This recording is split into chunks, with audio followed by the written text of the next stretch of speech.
जश्न मना रही हैं, ठुमके लगा रही हैं, ये उचित।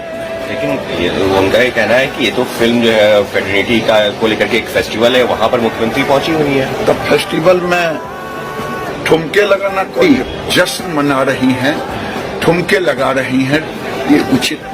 राज जी के नाम के पहले वो शांडिल्य लिखते हैं। तो रामधारी सिंह दिनकर की एक मशहूर कविता है, हिंदी कविता, जिसमें वो कहते हैं कि जिस पापी को गुण नहीं गोत्र प्यारा है, समझो उसने हमें यहाँ मारा है और भारत अपने ही घर में हार गया है। तो ऐसे लोग, ऐसे बेशरम मंत्री हमारे जो है, जो एकमात्र महिला मुख्यमंत्री के बारे में ये सब कह सकते हैं, इनके लिए आज भारत की यह हाल है। और ये बीजेपी सरकार, बीजेपी के मंत्रियां, all of them, they are misogynist, they are patriarchal, they dislike women. वो कहीं मान ही नहीं सकते कि एक महिला होकर, जो किसी मर्द के कंधों पे हाथ नहीं देकर, जो अकेले खड़ी होकर आज यहाँ पे पहुंची है, वो हजम ही नहीं कर पाते। आपको लगता है उनको माफी मांगना चाहिए? उनको तो माफी मांगना चाहिए, पर वो इतने बेशर्म है तो कभी मांगेंगे नहीं। वो इतने झूठे हैं, सुबह कहते हैं कि हमने हाँ ठुमका लगा रही है, शाम को कहते हैं कि हमने नहीं कहा। तो ये बेशर्म आदमी से क्या एक्सपेक्टेशन है? वो जश्न मना रही है, वो ठुमके लगा रही है, ये उचित नहीं है।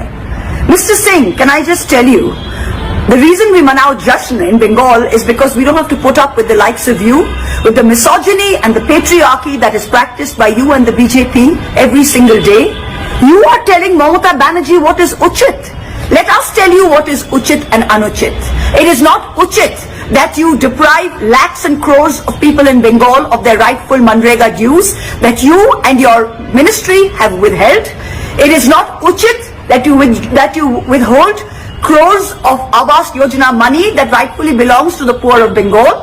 It is not uchit that you deprive hard-earned money and wage earners of their livelihood for years and months shamelessly, and you have the nerve to tell us what is uchit and what is not. The reason we manao Jashn in Bengal is because we don't have to put up with the likes of you.